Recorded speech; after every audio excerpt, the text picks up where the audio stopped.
షిపుర, పేలేటూరు మధ్యలో ఉన్న ఒక చిన్న గ్రామంలో ఓ పేద ముసలావిడ జీవించేది.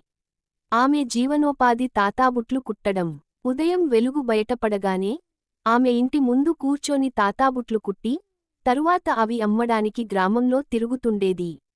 ఆమె జీవితం సాధారణమే అయినా, ఆమె మనసులో మాత్రం అపారమైన శివభక్తి.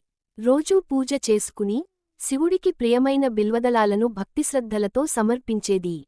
తాతాబుట్లు అమ్మడానికి రోడ్డుమీద నడుస్తుంటే, కొందరు గ్రామస్థులు ఆమెను చూసి నవ్వుకునేవారు. కాని ఆమె మాత్రం ఎవరినీ పట్టించుకోకుండా, ఓం నమః శివాయ అని మృదువుగా జపిస్తూ తన పనిలో నిమగ్నమయ్యేది. ఒక రోజు ఊరికి భయంకరమైన కరువు వచ్చేసింది. భూమంతా ఎండిపోయి, పొలాలు పాడైపోయాయి. బావులు, చెరువులు ఎండిపోయి, పశువులకు ఆహారం దొరక్క గ్రామం మొత్తం బాధలో కూరుకుపోయింది. ఈ దుస్థితిని చూసిన ముసలావిడ హృదయం ముక్కలైపోయింది. ఈ జనాలు ఎంత బాధపడుతున్నారు స్వామీ, మా ఊరికి కరోనా చూపించు అని అంతరంగంలోనే వేడుకోవడం మొదలుపెట్టింది. ఒక రోజు తాతాబుట్లు అమ్మడానికి బయలుదేరిన ఆమెకు రోడ్డుమీద తల తిరిగిపోయి, అక్కడే కూలిపోయింది. గ్రామస్థులు గమనించి పరుగెత్తుకుని వచ్చి, ఆమెను లేపి ఇంటికి చేర్చారు. ఇంట్లో కూర్చొని, కన్నీటి పర్యంతమై, ఆమె శివుడికి మొర పెట్టుకుంది. స్వామీ, మా ఊరి ఈ బాధలు నాకు భరించలేకపోతున్నాయి. దయచేసి దీవించు పరమశివ. ఆమె పిలుపు ధ్యానంలో ఉన్న శివుడి చెవుల్లో పడింది. ఆమె భక్తి ఎంత నిశ్శబ్దమైనదైనా, ఎంత పవిత్రమైనదైనా, శివుడు గమనించకుండా ఉండలేకపోయాడు. ఆ రాత్రే శివుడు ఒక సాధువు రూపంలో భూమికి దిగివచ్చాడు.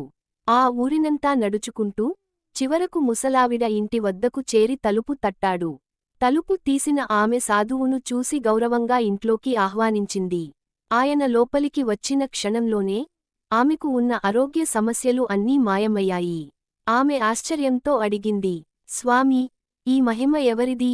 ఆ సాధువు చిరునవ్వు చిందించాడు. తర్వాత క్రమంగా ఆయన దివ్యరూపం మెరవటంతో, ఆమె ఎదుటే పరమశివుడు ప్రత్యక్షమయ్యాడు. విష్ణుకొండల కన్నుతో ఆయనను చూసి, ముసలావిడ ఆళ్లంత కన్నీళ్లు పెట్టుకుంది. అమ్మా, నీకు ఏమి కావాలి? అని శివుడు మృదువుగా ప్రశ్నించాడు. ఆమె చేతులు జోడించి చెప్పింది, స్వామీ, మా ఊరిపై పడిన ఈ కరువు పోవాలి. జనాలు, పశువులు మళ్లీ బతికే స్థితికి రావాలి. అదొక్కటే నాకు కావలసిన ఆశీర్వాదం.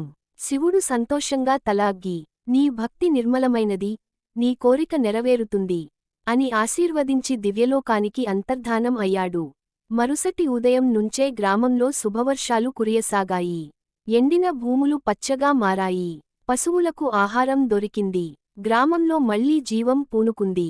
ఒకప్పుడు ఆమెను చూసి నవ్వుకున్నవారే, ఇప్పుడు ఆమెను గౌరవంతో పలకరించేవారు. ముసలావిడ మాత్రం రోజూ మరింత భక్తితో శివుడికి పూజలు చేసుకుంటూ, శివుడి కరోనా ఉంటే ఏ దుస్థితి అయినా మారిపోతుందయ్యా అని హృదయంలో ప్రేమగా జపించేది. శివుడుపై భక్తి ఉంటే మా ఛానల్ను సబ్స్క్రైబ్ చేయండి. ఈ కథ మీ మనసును తాకితే వీడియోను తప్పకుండా లైక్ చేయండి.